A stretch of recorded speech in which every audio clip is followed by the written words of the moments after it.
Hello ladies and gentlemen, and welcome back to yet another Black Ink podcast. I am your host Jake Kerr, and today's podcast is an absolute wild one. I spoke with Jason from Enhanced Cleaning, which is a local cleaning business. This guy is 22 years old. His business is currently turning over more than $1 million a year, and he started it himself from scratch. His story is absolutely amazing. I was completely enamored with every question and every answer that I got from him, because it's wild to think that someone who's 8 years younger than me has done what he's done and getting the results he's getting, and B, like, this dude's from Bunbury. That makes it so real to me as a businessman, and hopefully makes it real to you as someone who's listening to this, I'm guessing from Bunbury as well. It's an exciting story. It definitely reignited me in a particular way, which I seem to find every podcast I do just revs me back up to go out there and keep on doing business and keep on communicating and having fun and building cool things. So I hope you get everything that I got from this podcast. Let me know down in the comments what you think of it. Hit me up on Instagram, hit me up on Facebook, let me know your thoughts. I can't wait to hear all about them. But before we get to that, a quick word from our sponsors. Rightio, DG Air Southwest is my man Dylan. I went to school with this guy. I trust him through and through. He's a good man. He's had over 11 years in the aircon industry. This dude knows what he's talking about. He's just recently, in the past 12 months, gone out on his own 2 feet and started his own small business, and for that I congratulate him. And for that, I'm going to ask that you support him, because this man knows his shit, from split systems to evaporatives to whole house ducted tailored systems to suit your needs. Dylan is your guy from DG Air Southwest. Now, you can find Dylan on Instagram, you can find him on Facebook, you can find all of those links right in the description below, or you can call him directly on his mobile and speak to the man, speak to the bloody legend himself. Right, now get a pen and paper, because I'm going to rattle off his number. It's 0407 719 208. Okay, so that's 0407 719 208. Give Dylan a call and say, hey Dylan, Jake from the Black Ink podcast sent me. He said you're a good bloke. He said you're the man to speak to about aircons. So show us what you're worth. And you know what he's going to do? He's going to giggle, because he knows he bloody can. And he will. He'll show you what he's worth. He'll get round there and he'll condition your air from warm, stale, stagnant heat to beautiful, silky, crispy, refrigerated air that's going to leave you, your family, your loved ones, your animals, everything, even your indoor plants, feeling better, living a better life, brother. You understand? And that's all DG Air Southwest. So give Dill a call today. Let's go. All right, up next we have my man Brant from BRL Maintenance. He is your home handyman guy. He is a specialist. He is a professional. You understand? This guy does all the jobs that you either don't have the time or skill to do. He comes around while you're at work, while you're home, whatever you need, and he gets these jobs done. I'm talking hanging doors, I'm talking patching walls and ceilings, I'm talking tiling work, and all those nitty-gritty jobs around the house that you just can't get around to. You need a trusted source of skill and support, and Brant from BRL Maintenance is your man, okay? If you're looking for someone to get these jobs done around the house, give Brant a call. You can call him directly on his number on, ready, pen and paper again, 0480 331 392. And if you don't want to talk to someone on the phone because you're pussy and you know, things are scary these days and no one has interpersonal skills, just hit him up on Facebook. Just say, hey man, I don't want to talk to you on the phone. Oh man, I'm making this sound horrible, all right? If you don't want to talk to Brant on the phone, you can just hit him up on his Facebook page, and the link for his Facebook page is in the description below. Brant is your guy for home, handyman, and maintenance needs. Thanks, Brant, and thanks for supporting the podcast. Rightio, last but not least, ladies and gentlemen, we have Always Garden Nursery, and you know how much I love these guys. They had a pop-up store inside of my winter spring release a couple of months ago. They're good dudes. I enjoy going there just for the chill. It's even better that you're surrounded by absolutely amazing flora and fauna. Is it fauna? Flora? Flora is plants, fauna is animals. Regardless, you're surrounded by greenery, you're surrounded by life. It's always such a fresh and energizing feeling every time I visit Always. And apparently, homeboys just fit out an entire bunch of misters in there. So on those really hot, sticky days, you're walking through there, and it's going to be like as you walk through the pearly gates and into heaven. The plants, there'll be David playing his violin in the corner, subject to him owning a violin. I don't know if he does or not. The point is, Always Garden Centre is an absolute paradise, and they encourage you to make your own paradise. That's what you can do, because they give you access to such a broad range of plants that you can then take home, whether they're indoor, outdoor, out the front, out the back, whatever you want. It's your choice. And if you don't have the bandwidth to make those choices, they also offer a landscaping service, which is where they come and see your area. They point you in the right direction. They can even do the complete install and fit out of all those plants for you, completely removing all of that stress off your back. So if you're in the mood to get some more life in your life, to green up your experience, go see the guys at Always Garden Nursery. Always Garden Nursery. I was going to say centre at the end there, but I don't believe there's a centre. Now, if you're wondering where Always is, which a lot of people do wonder where it is, Farmers Market, right? You go Farmers Market towards the roundabout, not towards a highway, towards a roundabout. You turn right and you follow that big dog leg right around the back, and that's where Always is. It's Bunbury's best kept secret, all right? Even if you're not in the mood to spend money on plants, go for the hang, go for the walk around, go to just de-stress. Slow down, declutter. Go see the guys at Always Garden Nursery and tell them that Jake from the Black Ink podcast sent you. Woo! Rightio, let's get to the podcast. This is a good one today, guys. Jason from Enhanced Cleaning. Let's go! So do you go into podcasts with an idea of how you're gonna talk and No, it's the worst thing you could do, I think. I think my whole structure for doing a podcast is I'll think about a topic all day. Yeah. And then at the end of the day I'll go and speak about it. Okay. I've kind of already had that conversation in my own mind. Reverse it though. So what that is to me is you're thinking about something that you're passionate about, and that's easy to just roll with. Just bang, bang, bang, bang, bang. So I had, what a really good example is I had this situation with, I don't want to talk about it too much because I'm going to do a solo pod about it, but I had this situation where I had a really kind of unfair situation happen with the police. And it's resolved itself really well. Like, I've been apologized to and compensated and all the rest. But because I'm so passionate about this topic, I'm excited to talk about it on camera. And I don't have to think about the series of events or why it happened or who was involved, because I know from telling the story to my friends and my family, I'm like, oh, this thing's set in stone. And I'm excited to tell you about it. So it's not, and I feel like if that's the case, if I go in there, I'm going to be like, oh, I'm going to position the story like this, and I'm going to make myself the antagonist this way, and that's when you start going too analytical. That's exactly what I do. Yeah. Because I just think about something, I'm like, that sounds like a good podcast episode, and then I'm talking about the things in my own head, and then by the time I've kind of gone to record it, it's all very manufactured. Yeah, it's almost like, you know, when you're practicing in the mirror what you're going to say to the girl at school that day, and you get there and you're like, hey, you know. I feel like it comes from me being such a perfectionist, and we'll talk about that in the business as well, because I'm sure you are as well. Yeah. But even with a podcast, I feel like it just has to be perfect. Dude, I feel like there has to be no pauses, skips, no ums or buts or ifs. So, authenticity speaks louder than perceived value. I've found that. Yeah. Like people, and you know what? I've even found this with reels, is that people like reels that are poorly crafted over ones that are fine-tuned. Well, in my TikTok, the videos that have done the worst are the ones that took the most effort. Yeah. How annoying is it? Yeah. And then you post a throwaway that's nothing, and it does super well. Yeah. You know, like you said, have you ever posted one of those ones where it's like, put this sound over your most recent video? Yeah, and then it gets like 1 million views. And you're like, what? What are you talking about? Why does that happen? Yeah. You know? But it just seems to be, and then as we're talking about the AI generated clips from podcasts, where you just literally upload the URL from YouTube and it goes, sweet, we've listened to it all, processed it all. Yeah. Here's the top 10, here's 10 30-second clips in order of which ones are most likely to go viral and the reason they're going to go viral. It's going even further than that now. You can just do the audio and then AI will generate a video from scratch. Have you seen that video of the car on fire? Yeah. The AI? Yeah. It's ridiculous. So now there's so many ways you can look at this. You go, like, the obvious thing is like, okay, we're stuffed, right? Because you're never going to know what's real and what's not real. Yeah. You know. On top of that, okay. Well, I heard someone say something interesting. Is that historians of the past, what did they say? They say they're trying to prove what really happened, and then historians of the future are going to try to disprove things that happen, or they're going to be trying to prove, you know, they're trying to cut out all the fake stuff.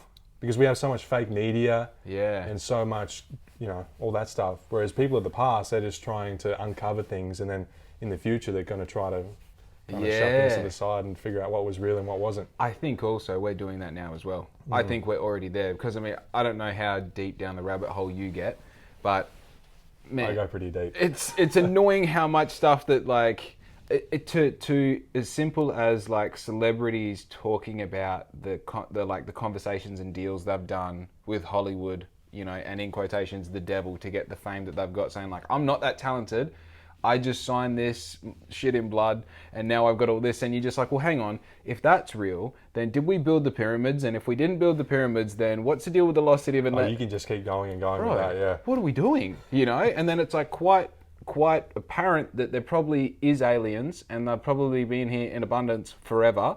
And if that's the case, then what is all this that we're doing? This 5 sensory experience we have as humans, thinking that we're doing it right because we're in business and we have some sort of freedom. We don't have any freedom. Well, the government in America especially, they have covered things up in a weird way that makes you kind of think a bit. Yeah.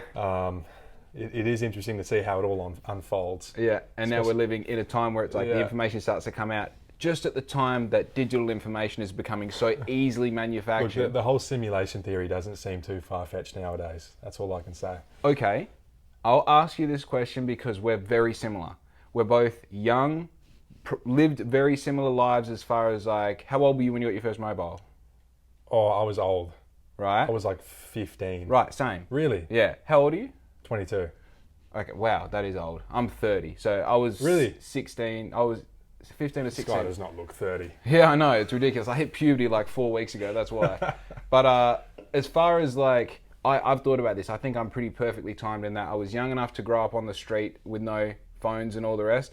And then still young enough when they came about to actually still be neuroplastic enough to learn them really effectively and be in That's a fair point as well, because a lot of the older people of this generation are struggling with tech. No idea. I didn't have any real exposure to tech until I was older. Right. Because my parents kind of sheltered me from that. Brilliant. And now that I have sisters now, and they've had phones since they were like 8. Yeah. So, and my parents' excuse is that, you know, the world is changing and things aren't different. Things are different to back then, but back then kids at 10, 11 still had phones. Yeah. It's just kind of evolved a little bit. Well, dude, this, you know, going back to the original question here, I see it as we've had very similar experiences, and now we're in a position where we're like, I know I said this off camera just before, you're a couple of steps ahead of me in business. You know, you've formed more of an established set of systems, I guess, and you've allowed yourself or afforded yourself particular freedoms, right? So now with this excess time and this excess energy that you have, because you're not working 9 to 5, you're not trying to cram in a social life in 10 hours a week, and we're doing this at 3 o'clock on a Thursday afternoon because we can, right? You look at things like simulation theory, and it actually makes a little bit more sense in that you realize there are like some rules out there, universal rules, that if you follow, you know, very, very closely, you can actually unlock things that seem kind of impossible. It has me jaded a bit because I was brought up Christian, like my family's very Christian. And so I was brought up on Christian values and morals and teachings. And then as I get older, I start to question these things. And then I'm seeing what's going on in the world around me. And I start asking questions to my family. I'm putting questions to them about, you know, what's going on and what the Bible says and what they believe. And it's really difficult for me to kind of stay on that track. Yep. Even just seeing what's going on in the world with, like, you know, Gaza and Israel, Palestine. Yeah. It's very, very hard to believe, or it's easy to question the existence of a God, you know what I mean? Do you still practice Christian belief now? What do you mean by practice? I mean, I still believe that there is a God, right, and it's the Christian God. Yeah. I don't go to church much. So I think you can have belief, faith, and practice, right? So my whole ideology is that if God is real and I believe that and I go to heaven, then that's a net positive for me. Right. If I don't believe that God is real and He is real and heaven and hell is real, and I die and I go to hell because I didn't believe, that's a net negative for me. Yeah, but I think even that belief there, it's still in a selfish intention. It is. It's like I want to make sure that if there's something after this, it's almost like having a shoulder to lean on. Because I think about it like this: when your loved ones pass, if you think they're going to a better place, then that kind of softens the blow and it makes you feel better about it. 100%. And I've asked my friends who are atheists and they don't believe in God, I'm like, well, how do you deal with death? Yeah. If you think that people just cease to exist. And the switch just flicks off. It just seems a bit more depressing. Right. Okay, so let's go beyond that. Let's say that God isn't this figure in the sky that watches down on everything. Let's say that the simulation, for example, reality, is a program, right? The program has rules. If you turn left, you go left. You press right, you go right, right? And within that, God is actually the creator, the programmer, the coder, the person who made the code for us to live within as NPCs, AI agents, right? So now that puts a like new kind of structure in place. Now, because we've given it this terminology of being a program, which kind of makes it feel like it's a computer, which makes it feel like it's non-biological, you go, okay, this isn't at all a Christian way of looking at things. It's like, no, this is just a new perspective on the same set of rules. It's just a metaphor for the same thing, yeah. Correct. And in that sense, God, the creator, whatever you want to call it, there is definitely a higher power. And in that, to have faith in that is like, for me, it's exactly what you're talking about. It's a shoulder to lean on. It's like, I'm not alone. You know, I'm not by myself trying to figure this thing out. Exactly. That's why when bad things happen, Christians pray. They say, pray for this person, pray for me, pray for whatever. Yeah. It's just a shoulder to lean on. And if you look at the societal outcomes as well, the cultural outcomes, Christianity is always ranked number one, just in terms of how Christians turn out and how they go about their lives. Yeah. The way that they're brought up, especially how I was brought up, it's brought me up to be where I am now, which is like, I don't even drink, I've never done drugs. I've stayed on just a tunnel vision for the path I'm on now. Yeah. And it's just made me very disciplined. Yeah. It's made me very honest and accountable. And I think I'm very grateful for my parents instilling those values and beliefs in me. 100%. But now I'm at the age where I'm starting to question things, and it's a bit overwhelming sometimes. You know, there's the 3 stages you have to go through with your father, and this can be your actual father, or I feel in the same way, like, you know, the father is you idolize, demonize, and then humanize. Yeah. And I think that, I say that's applicable to your father because, you know, I've been through that where like my father was like my idol, and then I went through a stage where I'm like, who the fuck is this guy? Why'd you know, what are you even talking about? You're not my dad. And now I'm like, he's just a guy who had a kid and I'm the kid, you know? And I think the same way, I was raised religious, I was raised Christian. I feel like I've been through that process with religion. I thought, you know, it was the be all and end all. And then I was like, wait, all of this just seems to be a book that's been translated 2,000 times through all these different dialects, through all these stories that make no sense, that aren't contextual with the way we live now. What are you talking about? To now I go, oh, okay, maybe there wasn't an actual separation of the sea. Yeah. Okay? But the metaphorical story that it's telling me, I can draw from that and I can apply it to situations I'm going to be in now. As you know, living through 2023 as a 30-year-old. Yeah, and that's why I appreciate the way I was brought up. And I'm grateful for it, and I still identify as Christian. I still like to think I'm Christian. Yeah. I don't know what God thinks of things I've done or what I think, but I think it's a good way to live your life. And I think a lot of successful people in business, especially, are Christian that I know. It seems to be people who are super successful tend to get more religious the more successful they get. It seems like that's the natural progression of any sort of entrepreneur, is that you go from wanting the money and then you want the better health and then you kind of look more spiritually within yourself, and you go from the money to the health to the what comes after this life. Yeah. So where would you say you're at in that stage?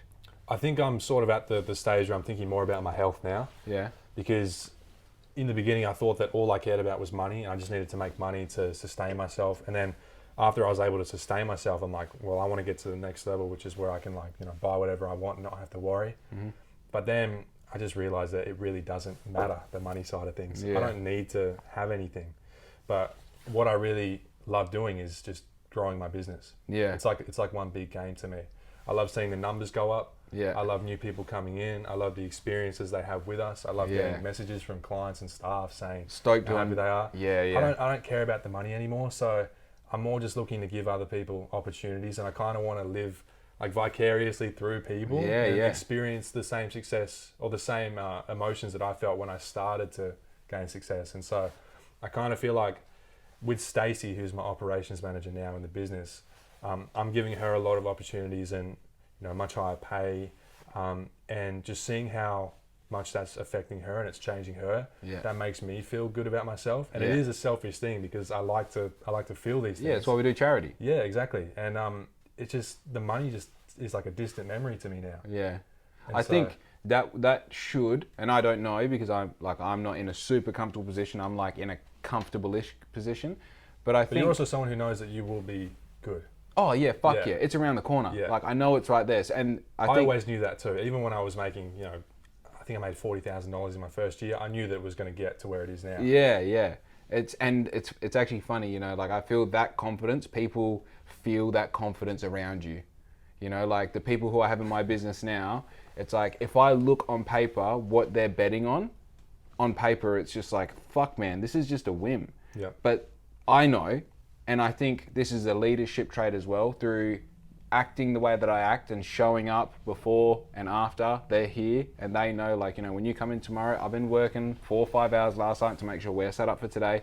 It's like, oh, we're betting on the winning horse. It's a lot of pressure on you as well, because you know that you are going to have stress and you are going to have your own problems, but you kind of have to leave them at the door when you go into the business, and you need to put on a face and a facade for the people around you, because it isn't just you anymore. And the same with me. I've got a lot of staff now, and I know I need to show up for them and continue to grow the business and create more opportunities and growth, because especially as we grow, more and more responsibility is being thrown on me, yet I'm trying to kind of separate myself more from the business and have more time off.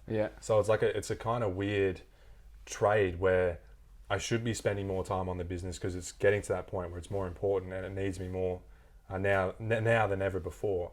But I've been going for 3.5 years non-stop, and I just kind of want to hit the brakes a bit. So it's that kind of weird stage in the momentum where it's about to tip over, in terms of like, we've got all the systems in place, we've got all the right people, we can just take this thing to the moon wherever and whenever we want. But it's just a question of what I want to do. But I need to think about what Stacey wants to do, what our staff want to do. And so you just need to wake up every day with that purpose, knowing that you've got other people to strive for. Tell me if this is relevant to your experience so far. I feel like you constantly, as a business owner, and we're in a very similar position, you take a risk and it pays off. And you're like, okay, cool, that risk I'm happy with. And then the next risk you take has 10% more in it, and it pays off. And then you go 10% more than that. And it's always a small amount more, but because the size of it it's actually compounding that risk amount. Exactly, because the things you're doing now, you probably wouldn't have done when you started. No. It's the same with me. Like I'll spend $10,000 on a course or a program right now, and that's whatever to me, because I know it's going to help me further on. But I would not have done that when I started my business. So it's like it is as you say, these things compound, and as your income and your capacity to earn grows over time, your exposure to risk becomes higher as well. Because I'm a very risk-averse person at heart, just by nature. I don't like putting up much risk. But it seems like natural progression of a business owner is you put more and more risk up. But at the same time, it's not risk, because it's like an educated guess whenever you do something. Every time I'm sure you make a decision in your business, you know with 90% certainty what the outcome is going to be. Or what you want that outcome to direct. But to other people on the outside, or even on the inside, it may seem like a big punt. Yeah, for sure. Well, that's this hat press. I've got a $200 hat press that on paper does the same thing as what this does. And that's a $3,000 hat press. And like trying to explain to a few of my, business friends and mentors, like, oh, I'm going to do this. And they're like, but why wouldn't you just use that 100 times? And you can replace that 16 times before you have to buy that. It's like, but the longevity of this is like, if I'm going to do 10,000 hats in the next 2 years, I need that machine, you know? Notice how much you're talking about numbers as well. A lot of business is just math. 100%. Business, if you really boil it down to it, it's really just boring numbers. So, and I hate numbers, because I always struggle with it in school. I was really bad at math, and I dropped out when I was pretty young as well. So numbers has never been my strong suit, and like we don't do any projections in the business. We don't have like budgets or anything. But that being said, I do know how much it costs for me to get a customer. I know how much it costs to train our staff. I know how much we make per hour per staff, because that's like essential in any business. Those are just fundamentals. And so when you know these numbers, you can make decisions like buying that hat press, or 100%. Or investing in a new floor polisher, which can be $5,000 to $10,000. It all just boils down to numbers. Right. The projections is also an intuitive thing as well, because you start going like, well, I've got X amount of clients who bring in an average of this much per annum, right? And I know that all I need to do is maintain this growth, or even 50% of this growth. The projection doesn't matter. I'm still going to be so much past where I have to be to maintain anything. I mean, just look back on your business. if we were to make a graph of your growth, is it just like this? Yeah. Yeah, that's what I mean.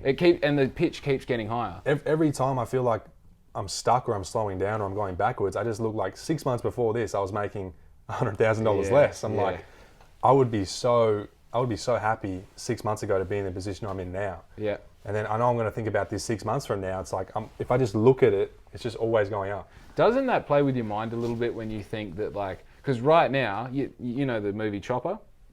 I don't actually. Oh, is that the Australian one? Yeah. Okay, yeah. And there's a scene in there where Neville Bartos is like, look at me, mate, I'm fucking flying. Yeah. That is me at the moment. I feel like, dude, I'm fucking killing it. I got staff, all the rest, but I know in 6 months' time, I'm going to be in a commercial spot. I'm probably going to have 2-3 more staff. We're going to have systems in place that means that I can handle not just like uniform packages, but major clients on a subscription-based service where they've got, say, 1,000 staff and they all have 5 shirts at any one time and they get new uniforms every 4 months.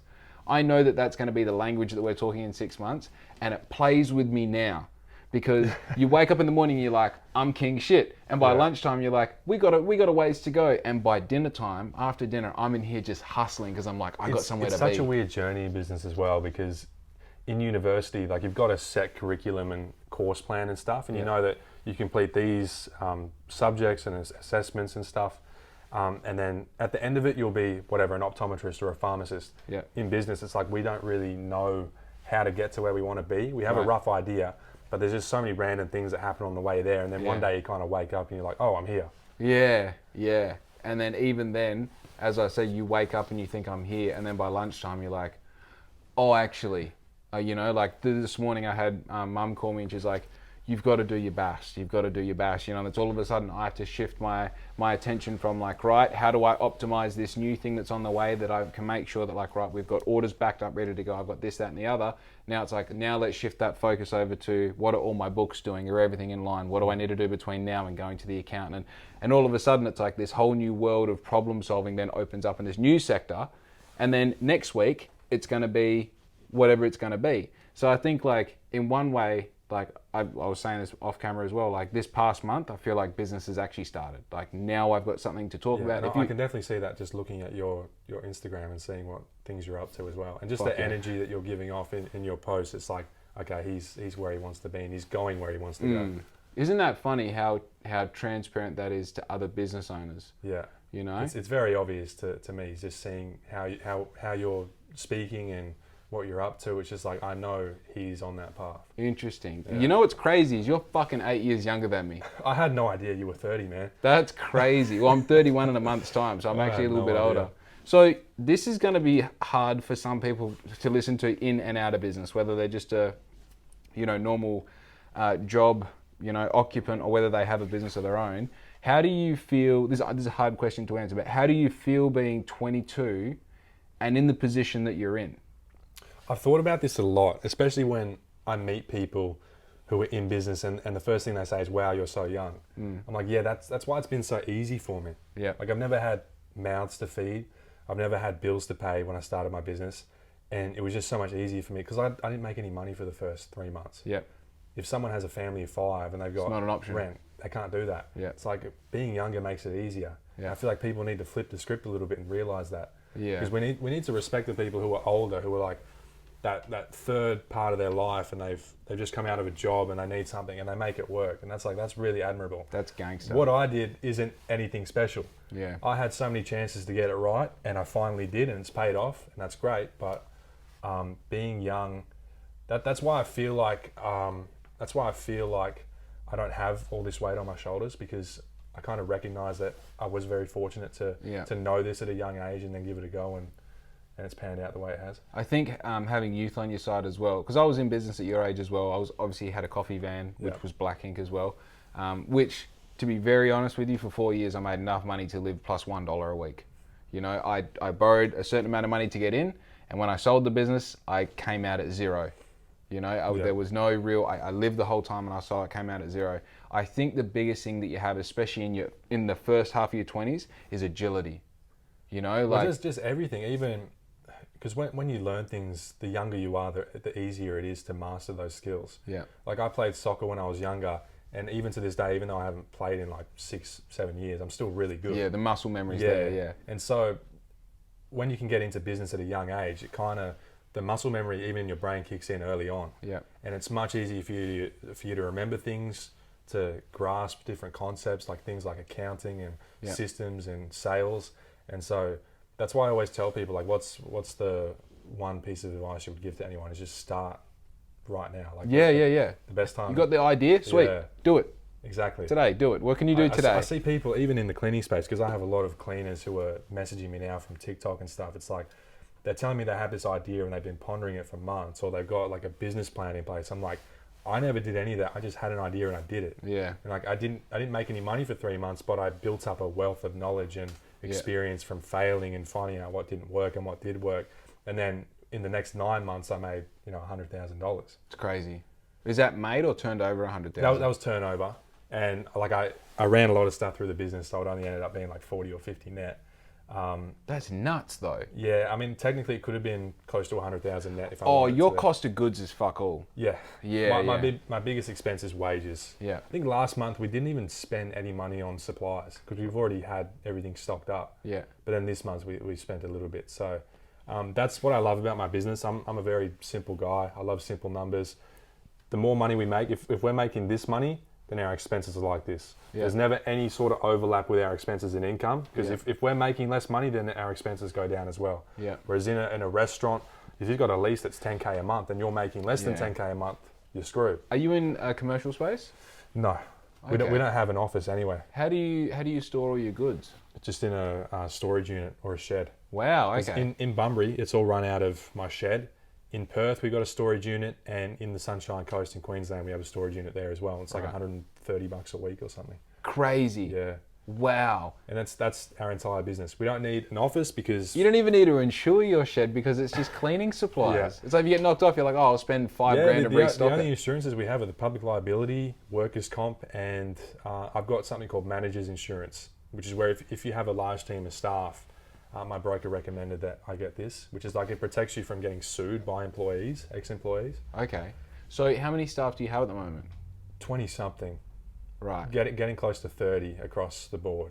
How do you go managing the interpersonal relationships with these staff? How, like, especially the culture of those staff? What do you deal with there? Well, it comes from day one when we hire someone. We're very selective with who we hire. Yeah. And then with the onboarding process, we train staff for like 2 weeks, and we invest a lot of money in those 2 weeks, but there's just no other cleaning companies really doing that. Yeah. And so especially when someone comes from a different cleaning company into ours, they're really amazed by the sort of systems that we have and the way that we nurture new staff.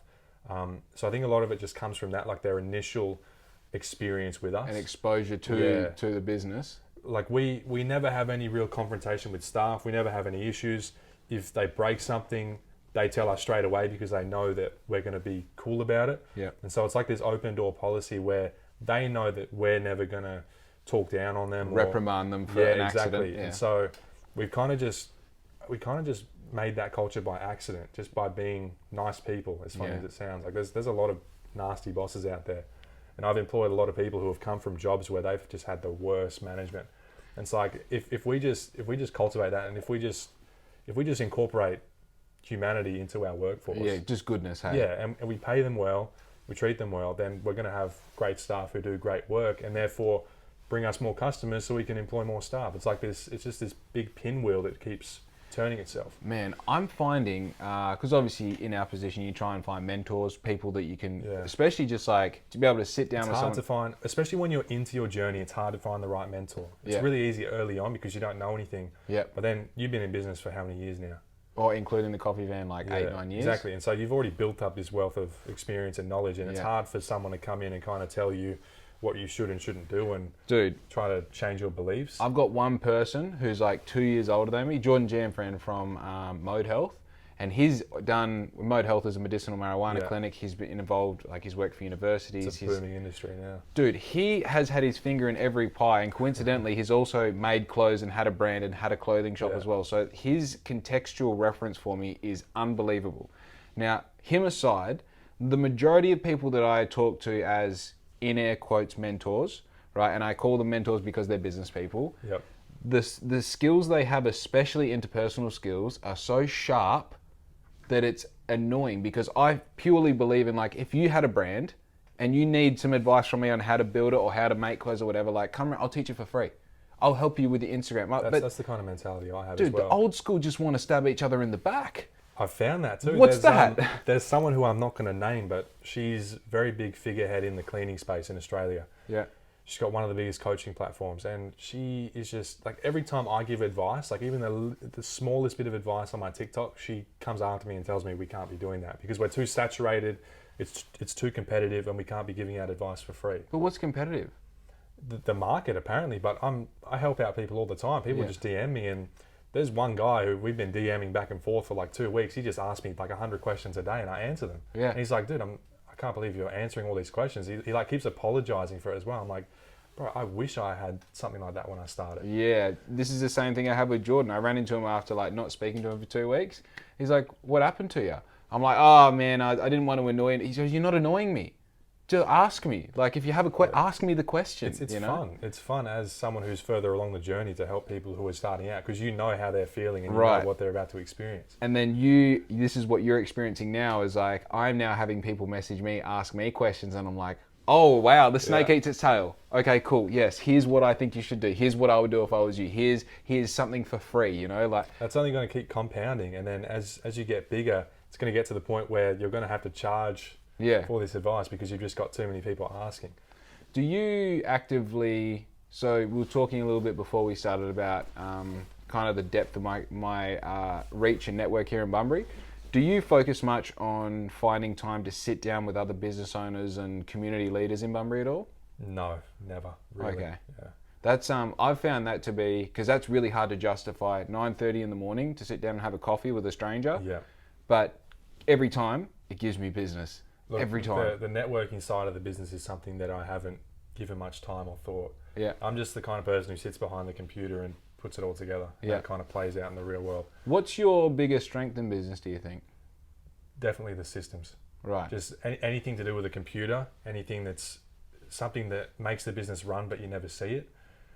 Just even if you look at our website, you see the website, but what you don't see is the whole back end of it, which is all the structure of it, the form system that we have, which takes people down a very strategic path in order to get a quote. Yeah. The back end where we have the training, the LMS, the learning management system, it's just all like hundreds and hundreds of hours of careful creation and management, and that's 100% undoubtedly my strength. Right. And so I got weaknesses. My main weakness is people.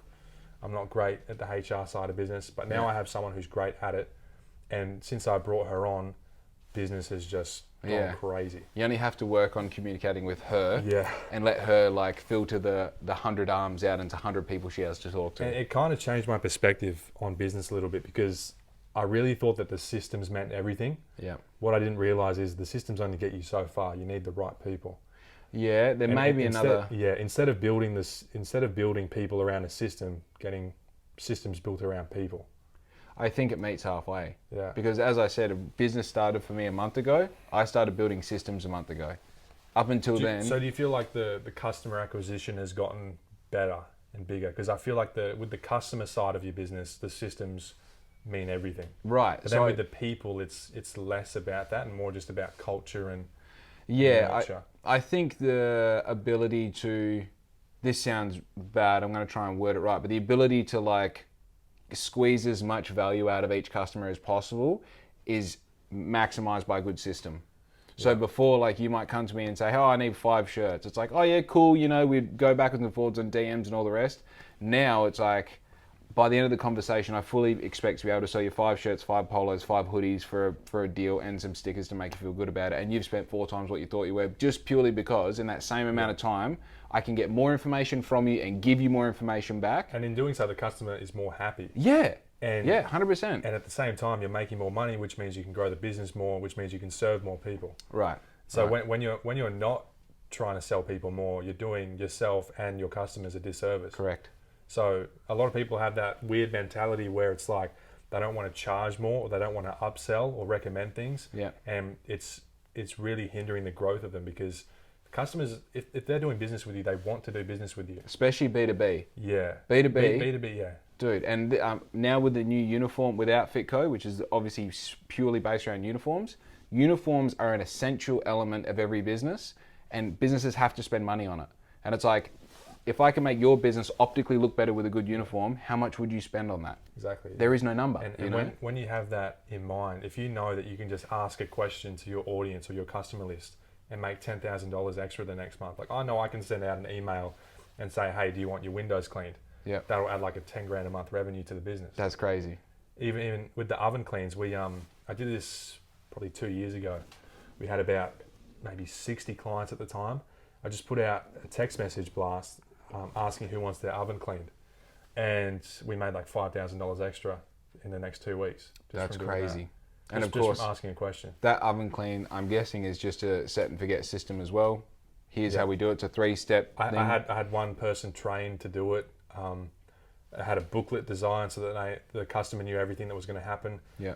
The person just went in there. In addition to the regular clean, they did the oven, and it was really profitable for us as well. Wild. But we stopped doing ovens because I kind of changed the whole model of the business into just focusing on doing one thing, which is the weekly and fortnightly cleans that we do. Because that's like our bread and butter. Doing one thing really well instead of doing 10 things average. Because it makes the experience better for the customer because they're getting a great service because we're so good at it. Makes it easier and cheaper to train the staff because you're not trying to teach them how to do a million things. Yeah. And then, like my whole philosophy in business is I just want to make things as simple as possible. Yeah. I just want to do one thing.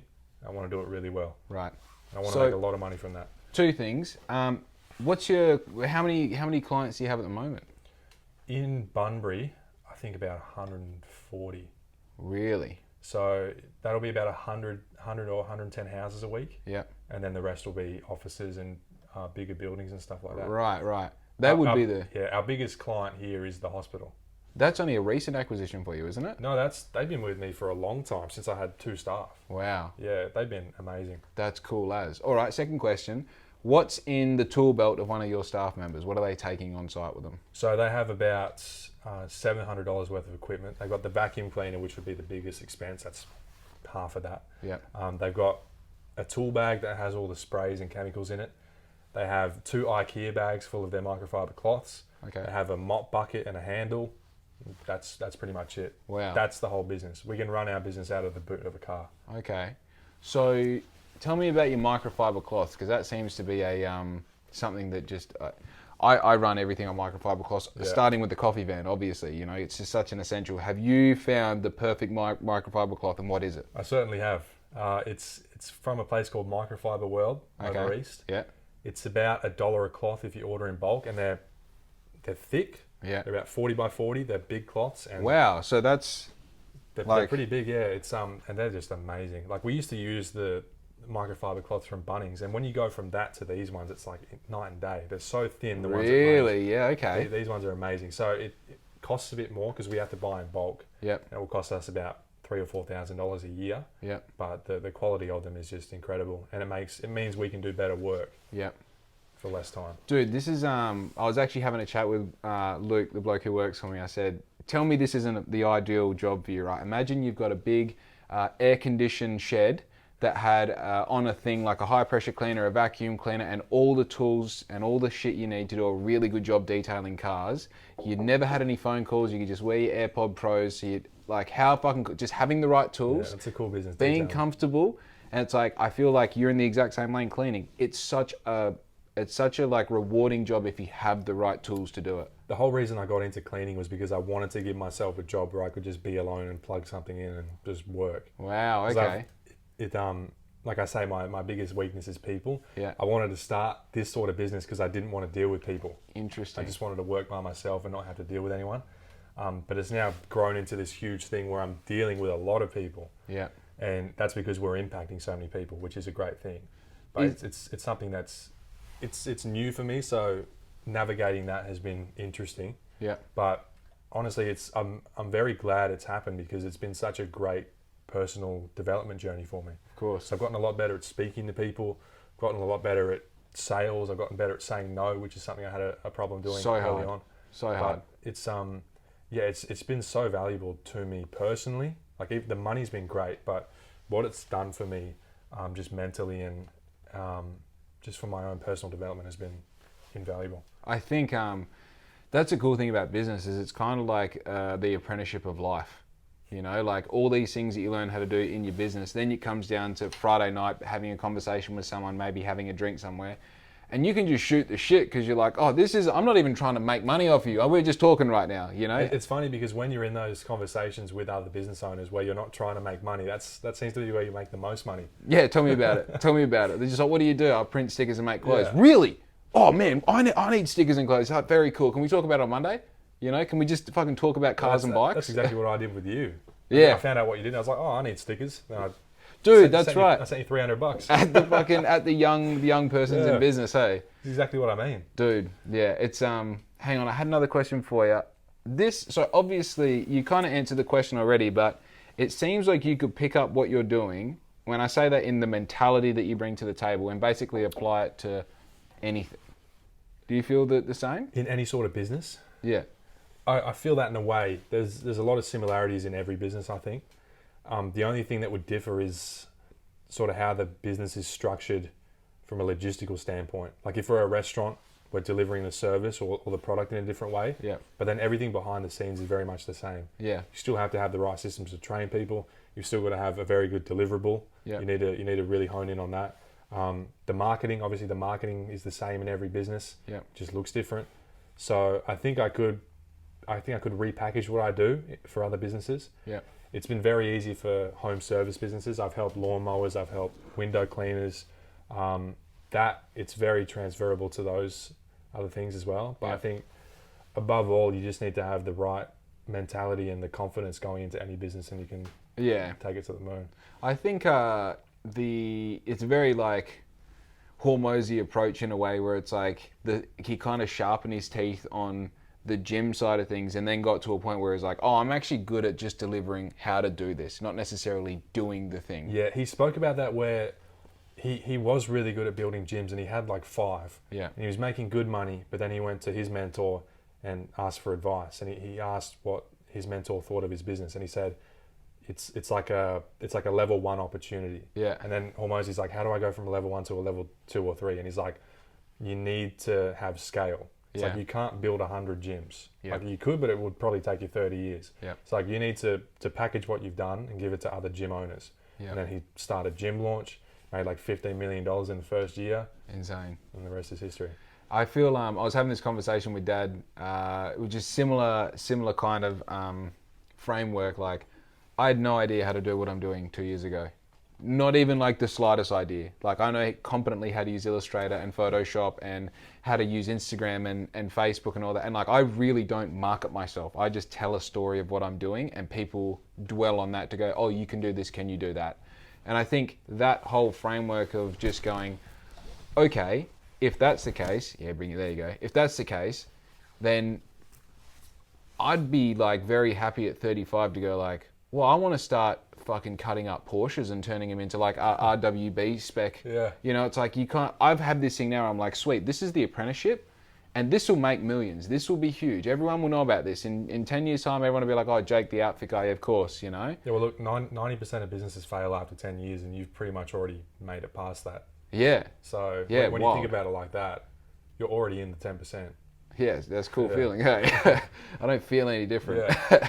I think that's the same as, you know, there's a very generalized sexist thing to say, but it's like a lot of young girls can't wait for the day that they get married. Then it's like, I wonder if on the night that they get married, whether they feel like, oh, I fucking made it. Yes, I'm married now. I can chill out. It's like, no, you still just fucking you, and tomorrow you got a ring on. Yeah, look, you know? The idea of everything seems attractive, and then when you like, in my business, I've had so many milestones that I thought I'd reach, and I'd feel like I'm on top of the world. Yeah. And there's some times where like I had a goal and I passed it 6 months later, and I look back and I was like, wait, I actually did what I wanted to do like a year ago, but I don't really care anymore. Yeah. It's more about the journey for me. I think it's probably the same for you. You probably appreciate the journey more than 100%. where you end up. 100%. Especially in your business where it's like you are telling stories and you created such a powerful brand. That's like the most invaluable business journey that anyone can have. My business is very devoid of that sort of storytelling and culture and feeling, but I still have that own story that I've had. Yeah. Like my whole come up from nothing to where I am now. That's something that I'm very proud of, and it's something that I cherish. Yeah, of course. And then you get to experience that as well. And so it's not like when you have an idea of a place you want to get to, and then you get there, it's when you get there, it's like you don't really care about it anymore. It's a weird feeling, but then you look back and you really appreciate the journey that you took yourself on to get there. Do you do so every year I have a bit of a routine around Christmas, New Year. It actually starts on my birthday and finishes around the middle of January. My birthday is 1st of December, but I read Think and Grow Rich every year by Napoleon Hill. I refresh on that, have you read Think and Grow Rich? It's a great book. My favourite book by him is Outwitting the Devil. Bro, yeah, it's a follow-up. I read it earlier this year. We had this conversation when we met each other. Oh, yeah, we were I remember that. Yeah, we have the same... Because to me, Think and Grow Rich is the Bible. It basically explains why prayer works. If you say to the world... Some of the most successful people that I've listened to say that they just recite that book word for word every day, pretty much. Yeah, it is literally my Bible. It's full of handwritten notes from when I first read it 3 years ago. That's cool. So I read that I start that on my birthday. Usually takes me a month to get through it because you do a chapter a day sort of thing and do all the exercises, blah, blah, blah. I also do a year to myself 5 years from now and a year to myself 5 years ago. And it's funny because having this conversation because I actually read this year's letter to myself 5 years ago. That I wrote earlier this year, and it's fucking heartbreaking. It's really heartbreaking because I hated myself 5 years ago, and it's like, you're going to go through this failure, and in every different element, you're going to go through a failed relationship, you're going to go through best friends completely just dropping you and walking away from you, and you're going to be hardened by all these different things. It's so funny you say that because I thought the exact same way 5 years ago. Yeah. The place I was in, because I dropped out of school when I was 14. Wow. And then from 14 to 18, I wasn't really doing anything. Yeah. And when I was around 16, I remember writing some stuff down, and I was like, pretty much what you're saying now is like, you're going to go through all this bad stuff. You don't really have a life because you've missed so much school, and it's like too late for you to go back, but you also kind of need to get something in order so you can make money. Yeah. It's like, I had no idea what I was going to do. And then I started on this business journey, and it's like, I kind of forgot about all that. And then I looked back on it because I found this old journal of mine, and I looked back and I was like, wow, I was in a bad place. Bad spot. Yeah. And I didn't think it was going to get better. Did you have okay, that was my next question. Yeah. Did you have some sort of intuitive feeling that this was going to get better somehow? Or did you feel like you were going to be stuck there? The business was a means to an end for me. Right. So when I started it, I was initially just trying to get a job. Yeah. It was at the start of COVID, so it was around March 2020. And I was applying for jobs left, right, and centre. And I probably applied to about 150 places. Wow. And I got maybe 2 interviews. It was at Flight Centre and Sports Power in Bunbury. Thank God you didn't get them. Yeah. I did terrible in the interview, so it's no wonder. Oh, because you can't talk to people, right? It was so bad. I was so nervous. I had no idea what to say. It was just I was a mumbling, stumbling mess. And so no wonder I didn't get those jobs. And then I was like, okay, I can't even get a job. If I want to make money, I've got to start a business. And I was like, what business do I start? And I was like, I've got no money. Got no skills to build a business around. Yeah. So I was like, it's either lawn mowing, car detailing, or cleaning. Interesting. And I settled on cleaning, and then that was just something that was supposed to give me like a good capacity to earn a good income. Yeah.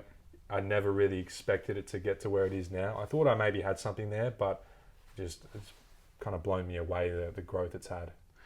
I think if your main goal when you start is I just want to live. I don't want to be popular. I don't want to have heaps of money. I don't want to have this big thing. I just want to be able to live and have a bit of bloody freedom and a choice in what I do. Well, all you have to do is look at drop shipping. Everyone who gets into that thinks they're going to be making 100K a month in 2 weeks. Yeah. And so they get out as quick as they got in. Yeah. But when people like you and me get into business, we're getting in with a completely different reason. No one goes into a house cleaning business thinking that they're going to get rich. Yeah. And so when they don't immediately make money, they're not dispelled by that. They're not going to immediately jump back out. Because to me, like, I knew the ceiling is very low in the beginning of a cleaning business. Mm-hmm. But what I didn't realize is how much potential it had to scale. Yeah. So yeah, in the first 3 months when I'm not making any money, I was like, I kind of expected this, but it shows signs of promise. Okay? I think also though, you're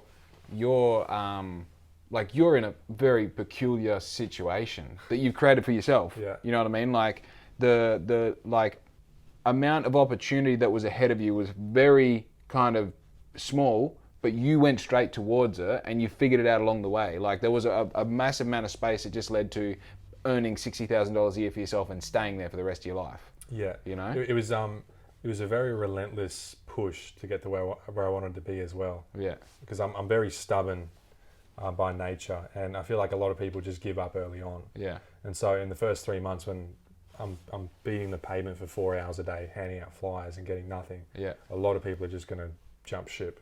Yeah. Whereas me, I was like, I have to make this work because I've got nothing else. I've got nothing to fall back on. Yeah. And then after a while, I started to gain momentum, and then things started to snowball. And then before I knew it, I was doing 100,000 a year. Yeah. And I don't even remember the journey of going from not making anything to making that first 100,000. It's all kind of a blur to me. Yeah. Actually, it's funny the coincidences of having this conversation, what's happened to me the past 24 hours. But I was talking to Mum, my bookkeeper, on the phone today, and she's like, I was just doing your numbers for last year. Do you know you turned over 100 last year? And I was like, no, and I thought I did about 30 grand last year. She goes, no, you did over 100. And just like you said, like, I hit a goal that I set for myself, didn't realize I hit it, and now we're 4 months down the track. I said, how much have I done this year? She goes, we've done over half of what you did last year, this first quarter. Yeah. I'm like, oh. That's been the same for me every year. That's crazy. It's funny how similar the numbers are for me. Because like the first year I did about 100,000 turnover. Next year I think I did 400. That's crazy. So I was crazy. I was 3 months into the year and I'm like, holy shit, I've already made how much I did last year. Yeah. And then it just kept going and going like that. And now we're doing well over $1 million a year across the board. Yeah. It's like, I just don't know when it's going to stop. So what is your goal setting process? What does that do? You pen to paper? Are you mental or? I've always hated pen to paper because it came from school because I've always had the worst handwriting. You left-handed? Yeah. True. I always hate to see my writing on a page because it's so bad. Teachers because you smudge ink as you go along. Yeah. Well, it's also just, I don't know why, but it just looks like a 4-year-old's handwriting. Yeah. Teachers used to always pick apart my handwriting and ask me if I was pulling the piss of it. But Interesting. I was like, no. Art was a subject I failed all the time in school. I'm the least creative person. Bro, so am I. So am I. Makes no sense, right? The irony of that is funny. I'm still the least creative person. I just fucking figured it out, I guess. It's the exact same for me. I'm the least creative person. Like, I've never had an original idea ever. Yeah. But I'm really good at putting things together. Yeah. I think... Like, I know what looks good and what doesn't. I can't really make it look good. I just know. I think also... I try and expose myself to as much, like you can see around here, like I like the way the letters work on that. I like how every Hot Wheel is the same, but it's different. You know, like these universal encyclopedias.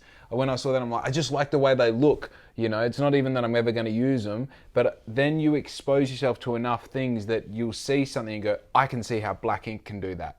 Or I'll see how I can make that, or a customer comes to me and says, you know, I've got a job at the moment where we want to do this logo rebrand. They're a landscaping business. I'm like, oh fuck, we're going to make a logo out of rocks. It's going to look like this. We're going to put this word in.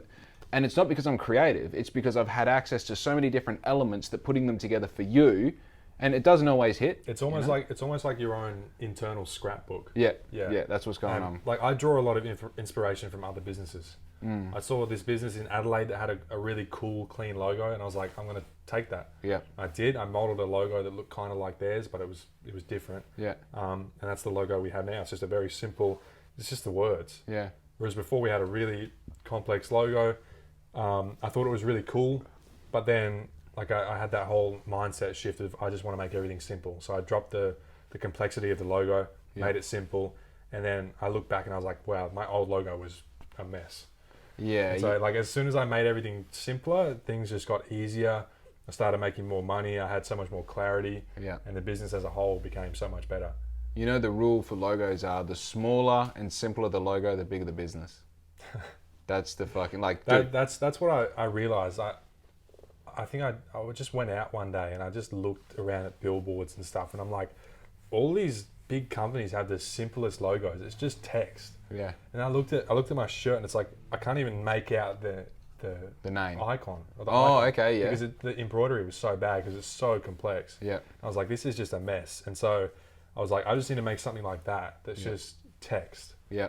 Because I'm overthinking it to the point where it just doesn't look good anymore, and it's not really representative of what I want my brand to be and how to be perceived. And I'm someone who's we're probably different in this regard, is that I don't think the brand matters much. No, not at all. Really? Not at all. The product or service matters. Exactly. Dude, my business is called Black Ink. I thought we What's Black Ink? Disagree. What the fuck? What is Black Ink? Everyone thinks I'm a fucking tattoo artist or a tattoo shop. I was like, nah, dude. Call yourself buttholes. It doesn't matter. It matters what you do. I think it still has to be on brand with what you do. Well, again, Black Ink was a coffee van. Yeah. And I called it Black Ink because I wanted it to be so, what's that word that starts with A or I? I want it to be anything. I wanted Innovative? to be, no, it was, I'm thinking ambidextrous. That is not at all the word I'm looking for. But I want it to be like if I went from being a coffee van to a coffee roaster to a coffee wholesaler, or went to the Hessian bags that the coffee came in, or the transport, like whatever it was, I needed it to be so ambiguous that was the word. That's actually, it's funny you say that, because one of my biggest mentors that I used to have, he said, the value is in the ambiguity of a business. Yeah. So it's funny you say that. It's the ability to pivot. Yeah. You know, and Black Ink is a brand which has now, through the process, turned into a uniform supplier. And this is the thing, I'm not going to be a uniform supplier forever. You know, now I put this post up about the hat press. In the 30 minutes of putting the post up and you arriving, I got 6 messages asking for hats. That's incredible. So then you go, okay, is there a powerful enough arm in the business in 24 hours time? If I get 20 messages about these hats, well, we got to build a new system to be able to handle those orders. And then in 6 months time, have we got 4 of these and 2 normal presses and doing mainly hats? You know? So it's just like, I think the ability to go like, and even you've said it, you know, like, sure, we can clean ovens, sure, we can do windows, but we clean houses. We got a 5-step system, whatever it is. These are the tools you need. This is the onboard process, and this is what we do. As soon as we did that, everything became easier, and we made a lot of money. Because when you're someone who tries to wear too many hats, you can do well, but you can never really do well beyond yourself. Yeah. Like I see a lot of other cleaning businesses where it's a one-man show, or it's like a husband and wife setup, and they just do everything. Like they just say yes to every opportunity that comes their way, and like they make okay money. They probably make 100,000-200,000 between them, but that's all it's ever going to be. That's the ceiling. That's the ceiling for them.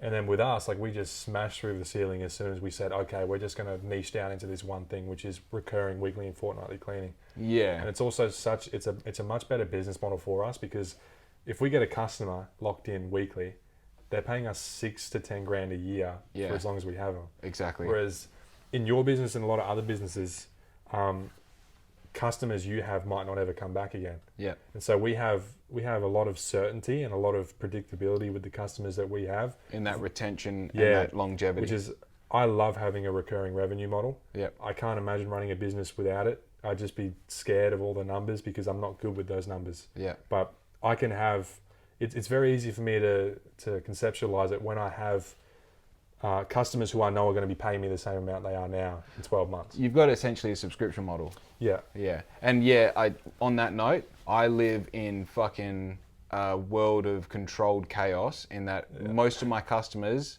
are cold. And if I do get a repeat customer, like I've got a few customers that have got uniforms off me like 6 or 7 times now in the past like 12 months. And that's great because they just call you up like, we need another 20 hoodies. You're like, it changes your whole customer acquisition process as well. Because this one simple change from going from, for example, doing one-off cleans to saying no to one-off cleans and just doing recurring, that's the difference in thousands of dollars in ad spend. Because if we spend $40 to get a customer, and then that customer only wants a one-off clean for $200, that's only a $150 net positive. And we take out expenses and it's like nothing. Yeah. But if we get someone and we spend $200 to get that same customer, but you keep them for 2 years. We keep them for 2 or 3 years. Yeah. Then we're like $20,000 in the green. Interesting. So that's why I love the recurring revenue. I love having the same numbers. I love knowing that we have a baseline that we can build on. I know that even if we don't grow, we're going to be making this much next month. Yeah. And it's so much easier to run the business that way. That's why when people go into business, and like I have a friend who just started a moving company, like helping people move out of their houses. Right. And it's like, he's asking me for advice. And I'm like, I don't know, man. I wouldn't get into that business. Yeah, that's what I told him. I was like, you need to do something with recurring revenue because that's the easiest way to scale. He needs to be the guy who supplies the trucks. Yeah. Go a step above what's going on. We were talking about ads, and it's like, they're spending $1,000 a month on ads, and they're only in the beginning stages of their business. And like, how much are you spending? I haven't spent money on ads in 2 years. I've never spent money on ads. Yeah. And it's when you have that sort of business where it's always just one-off leads coming in from all over the place, you just have to be spending thousands of dollars all the time on ads. See, this is like, and this is something that I think goes beyond talking on a podcast, but like picking your brain as far as like, I don't want to turn on ads yet because I don't have the systems in place to handle them when they come, especially those people that have never heard of me before And then now they're getting this first exposure to me. They don't know black ink. They don't know the story. They don't know the value behind it all. I feel like right now I've only got organic like people reaching out like, hey Jake, can you do this for my business? You've probably heard of us before. I've seen your social skate. I've seen your podcast. I feel kind of lucky that like I've organically had the amount of business that I've had because it's allowed me to grow with the business. Well, the way you grow the business is very different to any other sort of business though.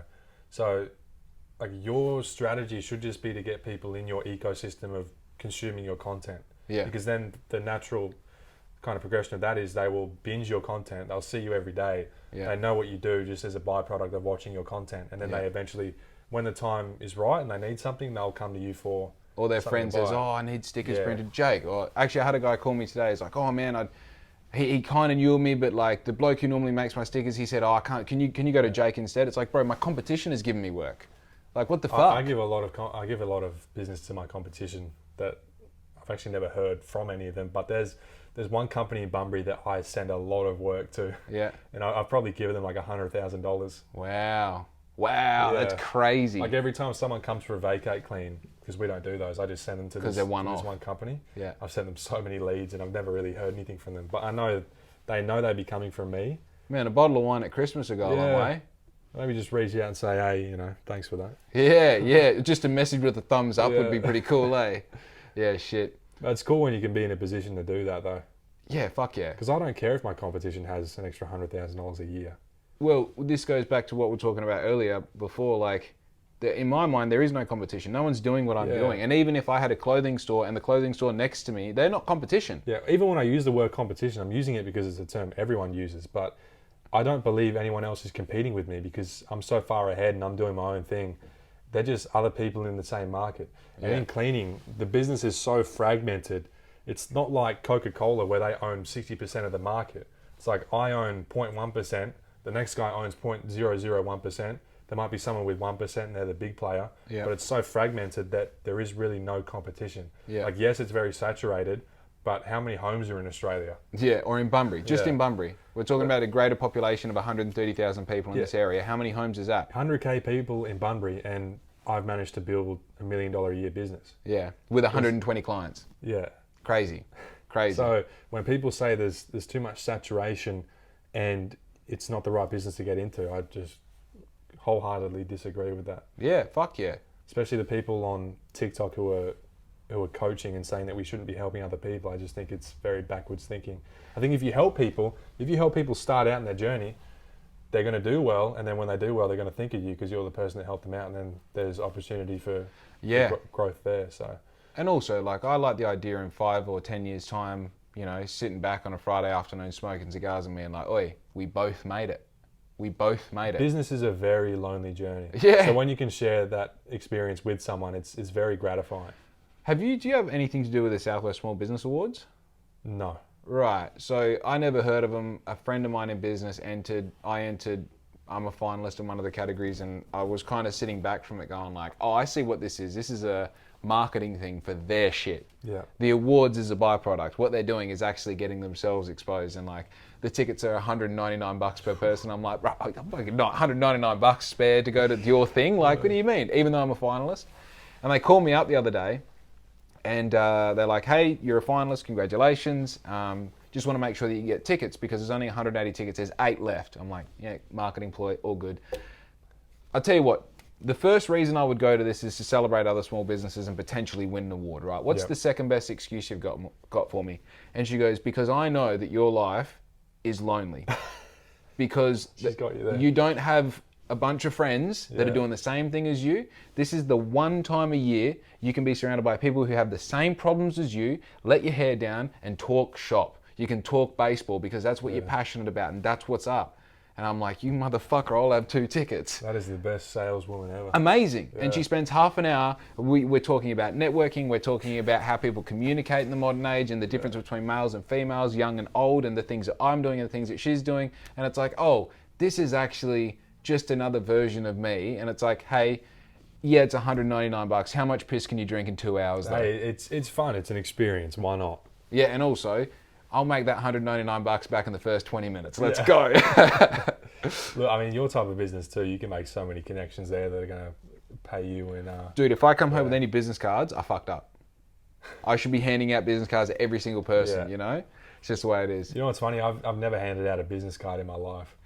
I've got like 2,000 that I've never used. I find if you don't have them and people ask for them, like I don't give them to people unless they ask. Yeah.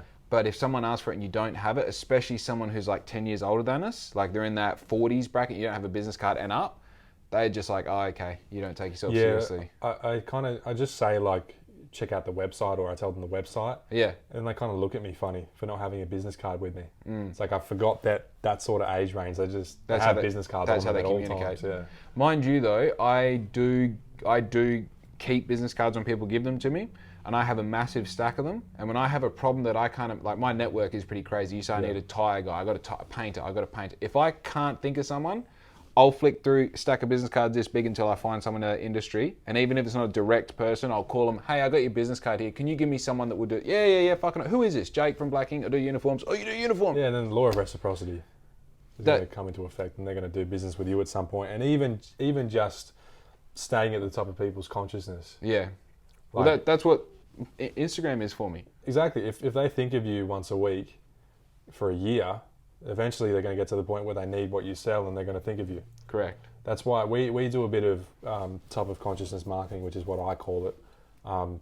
Just sending out a newsletter, posting on Instagram, doing the TikTok stuff, because I know that it's like 60% of people are not ready to buy from you right now, something like that. Yeah. And so that's a big chunk of people. So we want to keep that 60%. We want to put them into like an ecosystem or a drip system where we can email them.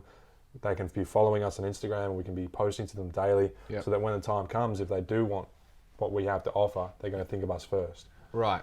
That was actually one thing I did want to ask you about. What is the purpose of TikTok to you in your business? TikTok was actually just something to bring a bit more enjoyment into the business, because I was at a point where like I was making a lot of money, but it was all becoming like the same sort of thing every day to me, and I was kind of just becoming bored. I was a little bit complacent. And so I just wanted to start doing something fun. And I was like, TikTok seems like it will be fun. Yeah. I made a couple of videos just doing like a day in the life sort of thing. Yeah. Just took people with me. Well, your first big blow up was the What I Get at Bunnings, isn't it? That was ridiculous. How many views is that on at the moment? 5.3 million. Wow. I think it's the biggest Bunnings video ever. Really? Yeah. Oh, that's so cool. That's so cool. It was crazy. That was filmed at Treendale Bunnings. Amazing. Amazing. So I guess TikTok now, I mean, it has kind of become an arm of your business in that obviously you're doing a lot of communicating on TikTok. Yeah, well, I'm now making between $3,000 and $5,000 a month from TikTok passively. Really? Yeah, so I've got 2 brand deals, which I've got Jobber and Trainual, which is 2 softwares that I use a lot. I've got deals with them. I've also got a lot of affiliate sales coming in from just recommending products and softwares. Yeah. On top of that, I get sent free stuff all the time. Like I got sent a vacuum cleaner worth $900. Wow. And there's no agreement for me to do a video on it, so they've just sent it to me. Yeah. So that's cool. But it's also opened up this new door of coaching, which is something that has been in the back of my mind for a while. But now that I'm starting to gain traction on TikTok, it's something that I want to start to look into more, because I've got hundreds of people who have reached out asking for advice, and I've got people literally begging me to start coaching so they can give me their money. They were like, just name your price, I'll get on the phone with you and we can like set up a monthly agreement. I'm like, I feel like I haven't earned the right to be a coach yet, but then at the same time, I know I'm a lot further along than a lot of other people who are in that sort of position. And so I feel like it's a weird thing where you feel like you're not worthy to be giving advice. Imposter syndrome. Yeah, but then you look back and you're like, you think of where you were, which is like where they are now. Yeah. And you just wish that you had that person who could show them the way and give them that kind of. You kind of want to give it to them for free, but you can't give it to everyone for free. Especially the rate I'm at now, because I started in I think June. So how many months is that? About 4 or 5? August, September, October. Yeah. Yeah, so 5 months, and I'm now at 40,000 followers. Wow. So that's almost an average of 10,000 a month. Yeah. If we think about it like that, it's going to be very big. What's your content output per week? Oh, it varies, but I'd say 2-3 times a week. Right. Because the videos do take a bit of time to make, and I'm not doing much cleaning anymore. So, like, rostering myself for cleans has been the biggest challenge now, because I barely do it. Especially when I was in the Gold Coast for a month and a half. I was like, shit, I've run out of content. And you're going from the cleaning guy to almost the CEO guy. Yeah, but I don't ever want to fully break away from the cleaning side because I actually do love the cleaning. That's why I started the TikTok, just because I love doing it. Yeah. And so, like, I try to give myself 2 days a week of cleaning. I did one today, and I filmed that one, so that'll be a TikTok in the future. Do you find you have heaps of ideas to make TikToks, or you struggle to come up with the concepts that you want to? Some days I have like 20 ideas and I never write them down, and so I just forget them. But my style of TikTok is very off the cuff. Like I film the content, I can do that whenever. Yeah. And then I just have like the background video, and then I do a voiceover. Yeah. And the voiceover can be talking about what I'm doing in the video. It can be talking about something that happened today or yesterday. Yeah. I can be talking about an idea I have. Yeah. It's like doing it that way gives me so many opportunities to kind of have a lot of creative freedom. And just, also authenticity. Yeah, and just do it off the cuff, which is what a lot of people seem to like. Because like you said, the ones that are really rehearsed and manufactured seem to not do very busted, well. Man. You know my Monday motivation? Which is funny because the Bunnies video that took a long time to make. Oh, so it paid off. Yeah, but then every other video that I spent a lot of time doing has been a bomb. Like my least viewed video took the most time to make. Yeah. It had a $140,000 car in it. Wow. Yeah, okay. Well, my experience in doing my Monday motivation is, if you pay attention to my Monday motivation, it always starts me walking out the door. I love those posts. Bro, they're never planned. That's off the cuff. Every time I just walk out the door, I'm like... I look at those posts and I'm like, how do you do that so effortlessly? I'm like, Bro, I don't know. That's going to be like take 4 or 5 or something. No, like, always. There's no way. Always, it's always the first. And if it's not the first, I don't do it. How do you speak so fluidly? Dude, because I don't understand. I've got 120 plus podcasts speaking for over 45 minutes by myself to the camera. I think the problem for me is I spent like 6 years in my own head. Yeah. Whereas you've been saying it out loud all this time. I'm an only child, and I moved around so much before I was 10. So many school moves. I had to make new friends all the time. I had to put my best foot forward.